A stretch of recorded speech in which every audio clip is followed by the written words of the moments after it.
Bryan Menell, one of the co-founders of the Capital Factory at the Demo Day event. Hi, Thanks Bryan. for having me here. So you were one of the co-founders of the Capital Factory. Can you tell us more about the history and how this company was founded? Capital Factory is an idea started just about a year ago. And many people in town had talked about the fact that Austin did not have a program like Y Combinator or Techstars. Or there was many programs sort of like this, but there's just none in Austin. There's technology incubators that are made for companies that are in a little bit later stage, but none that are made for relatively early stage that have a heavy mentorship component and all those accelerators that make you sort of like go fast. And so I've been having a conversation with probably 10 people in town about how we just didn't have this in town. And I was talking to Josh about it, and Josh says, well, let me show you this thing I'm working up. And he had this list of like 50 people in town that he thought would make great mentors for the program. So Josh really sort of took what other sort of incubators had done and just gave a little bit of a spin and a twist. So for us, our mentors also put the money in our fund. So we don't have to sort of go seek an investor or a venture capital firm or somebody else to put money in. All the mentors actually put the money in the fund, and that fund is the money that we go invest in the companies. So the cool thing about that is that as mentors, we can look at companies and we can invest in whatever companies that we think are exciting. We don't have to focus on, we heard the panel today talked about, we need companies that provide, $100 million plus potential exit.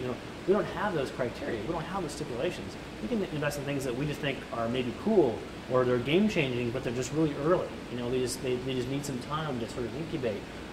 We really have that freedom to do whatever we want to. We don't have anybody to report to except for ourselves. So it makes it kind of neat. But Josh really morphed that idea about a year ago. And then we sort of talked about it, and people in town sort of challenged us to say, everybody's talking about it, nobody's doing it. So we just had to like play it on the gauntlet, and Josh and I just split up that list and started calling people, potential mentors, like one by one, and just said, hey, here's the program, here's what we're doing, are you interested? And the response was pretty overwhelmingly yes, and we rounded up 20 mentors to become part of the program, and the rest is kind of history. How you brought Sam on board? Sam was actually on the list of mentors. And we knew, Josh and I started to work on this, and we knew that two people are really tough in a partnership. You have to have that third person. It's kind of a tiebreaker. Like, what if I think this, but you think that? Like, what are we going to do?